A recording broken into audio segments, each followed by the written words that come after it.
Welcome back to the Deep Dive. Today we're really digging into a term that you just keep hearing everywhere in business travel. Bleisure. That blend mixing business trips with actual leisure time. It seems to be dominating all the corporate talk. And, well, for pretty obvious reasons, I suppose. Yeah, it's definitely more than just the latest buzzword. Our sources are showing this isn't some small niche trend. We're talking about a huge global economic shift here. Okay. So we're going to dive into the numbers, but maybe more importantly, we need to ask why it's happening right now and how destinations specifically, we'll look at a key European spot, are actually setting themselves up to grab a piece of this market. Right. Okay, let's unpack that. So blending work and vacation, is this really like a fundamental shift, or is it just something temporary, a phase? Give us the big picture of the scale. Well, look at the forecast. The global bleisure market was already massive, right? Somewhere between, $430 billion and maybe $692 billion in 2024. Wow. But the real kicker is the speed of growth. It's expected to shoot up by something like 500% by 2033. 500%. Yeah, and spending could hit $816 billion, maybe even next year in 2025. Okay, 500% growth. Yeah. I mean, you just don't see that kind of rate in established sectors like corporate travel. That tells me this isn't just people spending a bit extra. It feels more like a structural thing driven by something deeper. Absolutely. The whole market is projected to hit like $1.7 trillion by 2032. Trillion, with a compound annual growth rate over 12%. When you see that kind of explosive growth in a huge sector, well, you know the game has changed. And the main reason, it seems pretty clear. Yeah. It's the big shift towards permanent remote and hybrid work. That's the engine. Right. And this is where it gets really relevant for you listening. Because if you expect flexibility working from home, you're going to want it when you travel too, right? Yeah. What's the data showing on that employee demand side? Oh, it's overwhelming. We saw one study, I think Deloitte, showing the number of travelers planning to actually work while on vacation jumped from roughly a third to nearly half in just 1 year. Yeah. So the whole idea of a business trip without adding some personal time, that's actually starting to look like the exception now, not the rule. Hold on. If you look at that U.S. survey data we checked out, it said 84% of travelers wanted to add vacation time to their next business trip. That doesn't sound like a wish. That sounds more like an expectation. Exactly. And it's not just what they want. 66% of corporate travelers, so think about that, 2 out of every 3 trips, they actually did extend their business trip for leisure back in 2023. Wow. It's just becoming standard practice. And Europe seems to be leading the charge in responding to this, holding around about 32% of the global bleisure market right now. Okay, that makes sense. Europe's got all those desirable historic places pretty close together. But let me just push back a little here. Are we really sure this is all about employee well-being? Or is it maybe just, savvy travelers thinking, hey, free flight, cheap holiday? That's a really important question. And yeah, cost savings are definitely part of it. That business flight's already paid for. That's a big incentive. But the key driver seems to be generational. Millennials are leading this. They'll account for almost half the market share next year. But Gen Z, they're super motivated too. Like 79% of Gen Z business travelers specifically want work travel because they want to explore new places. So for them, travel isn't just, a fun thing to do on vacation. It's kind of woven into their idea of a career. So what used to be maybe a hassle, a requirement, corporate travel, is now actually seen as a real job perk. Completely. You've got 75% of HR decision makers saying that just mentioning business travel opportunities in a job ad makes the role way more attractive. Interesting. And employees back up the wellness side of it, too. 64% said bleisure travel genuinely improved their work-life balance, and nearly half, 47%, specifically mentioned exploring new places. So yeah, it's a retention tool, but it's also kind of a mental health benefit, too. Okay, so if people are actively choosing to stay longer, what convinces them? What does a destination or, say, a hotel really need to offer to get that bleisure spending? Right. Well, first, the basics of why they'd even consider staying. The number one factor for about 2/3 of people is just, is it an exciting destination? Makes sense. If the place itself isn't appealing, they're not extending. Simple as that. Second is cost savings. About 59% mentioned that. That flight being covered is huge. And then third, about half mentioned proximity to the weekend. They want to make the most of that leisure time without using up too many official vacation days. Okay, so the destination hooks them, the timing makes it practical. Now, let's get into the nitty-gritty. If you're staying on, You're not just a tourist anymore, Yeah. right? It's kind of both. Mm-hmm. What does that blended traveler absolutely need from their accommodation? Yeah, they need that mix of function and comfort, the absolute must-haves. Really good, stable Wi-Fi. You can't have it dropping during a client call. Definitely not. Quiet spaces to work are important too, and crucially, a proper ergonomic workspace in the room, not just balancing a laptop on the bed. Hotels are catching on, designing new room types that feel a bit more like a small apartment, set up for longer stays. Ah, that explains why lodging takes the biggest slice of the market, over 41%. It's not just about providing a bed anymore.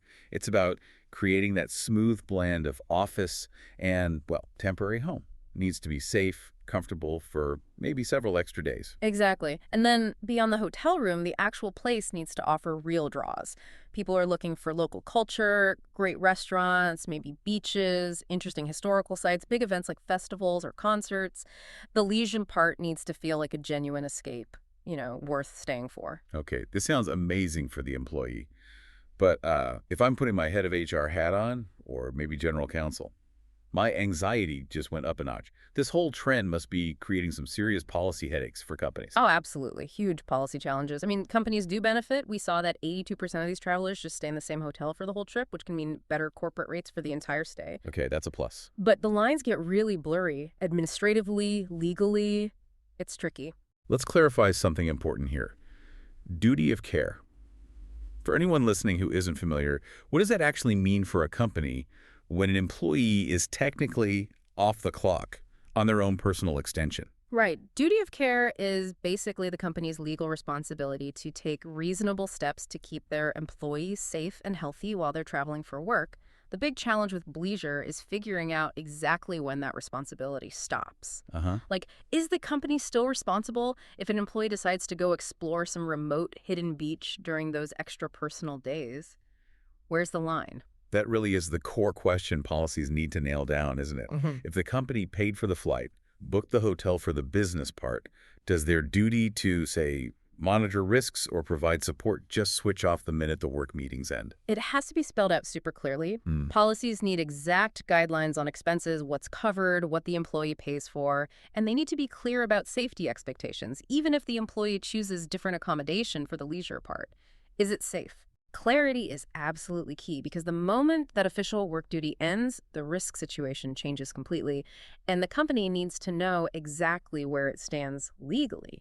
So given these really specific needs, needing solid professional functionality and that deep cultural relaxing experience, we wanted to look closely at a place that seems to have deliberately positioned itself to deliver both. Our sources kept pointing to Mallorca as a real European leader here. Yeah, Mallorca is a fascinating case study because it really seems to manage that split personality well. It's not just a pretty island. It feels like it's been quite intentionally engineered as a leisure hub. Okay, let's break down that engineering bit. First, the functional side, the stuff you need for work. What's the infrastructure like? What makes it reliable for someone trying to get business done? Well, first off, Mallorca's got world-class connectivity. We're talking fiber optic infrastructure, reliable internet across the island, which is crucial. Plus, flight access is excellent. It's a major European hub, easy to get to. And then specifically in Palma, the main city, you're seeing this growth of really sleek, modern business hubs and co-working spaces, places where professionals can just drop in, handle their morning calls or emails, and then get on with their day. It's set up for efficient work. Okay, so they tick the boxes for Wi-Fi and workspaces. But the real magnet, the thing that makes someone actually book those extra 3 or 4 days, that's the restorative side, right? Yeah. The fulfillment. How does Mallorca use its culture, its landscape, to deliver that? It seems to be all about the atmosphere and the ease of immersion. Mallorca offers this really distinct kind of vibrant culture, that Mediterranean rhythm, a sort of cosmopolitan energy. Right. The island seems designed so that blending work and life feels effortless. It's not this abrupt switch. You can genuinely go from a structured business meeting straight into an evening by the sea or maybe enjoying some local wine under the stars. That effortless feeling sounds critical. Yeah. It's not like you jarringly switch from business mode to vacation mode. It just flows. What are some of the actual activities people do there for that restorative experience? The offerings seem quite holistic, actually. It's not just basic sightseeing. People can get into experiences that feel genuinely restorative. Things like sailing or really immersing in the culture, exploring the old town's patios and plazas, especially seeing that golden light at dusk. Oh, nice. Or maybe going wine tasting up in the Tramontana Mountains. There's also a big emphasis on wellness, maybe a morning yoga class overlooking the sea or spa treatments. It feels intentional. It sounds less like they're just listing tourist spots and more like they're marketing an opportunity for genuine well-being, for recharging. Exactly. The aim seems to be making the whole trip both productive and truly restorative. And you see the local industry responding too, with specialized services. Our sources mention things like Luxure services focusing on curating these really tailored experiences. They're thinking about boardroom needs like private transfers, nice meeting spaces, but also guiding guests towards that perfect personal downtime. It's like Yeah. personalized management for the whole Bleisure lifestyle. So Mallorca really shows how to nail that European market share. Yeah. You need the serious business infrastructure, absolutely, Yeah. but you also need that rich cultural texture that makes people want to stay and recharge. Hashtag tag tag outro. Yeah, so if we bring it all together, I think it's pretty clear. Hmm. Bleisure isn't just a fad, it really is the future of business travel. It's being driven by this post-COVID workforce that's completely reassess what flexibility means, and they want meaningful experiences. Right. So if companies want to attract and keep the best people, they basically have to create policies that support this blend of work and life. And for any destination, any hotel group listening, thinking about how to capture a piece of this massive trillion-dollar market, well, the blueprint seems pretty clear now, doesn't it? You need that solid professional backbone, the great Wi-Fi, the workspaces, the connectivity, but you absolutely have to combine it with a deep cultural appeal, a genuinely restorative environment. The place itself has to feel worth extending the trip for. And that brings us right back to the human side of things and maybe that policy challenge again. Our sources highlighted that 76%, three-quarters of U.S. travelers surveyed said they experienced negative stuff like serious fatigue, even burnout, if they didn't take time off regularly. That's a huge number feeling burned out. It really is. So it makes you wonder, doesn't it? Is Bleisure travel just this nice little perk, something extra companies offer to look good? Or given the stress levels, the burnout rates we see in today's hybrid work world, is Bleisure actually becoming something more fundamental, maybe even an essential tool for employee wellness, for actually preventing those mental health crises in the modern workplace? Something to think about next time you're looking at your vacation days and your next work trip.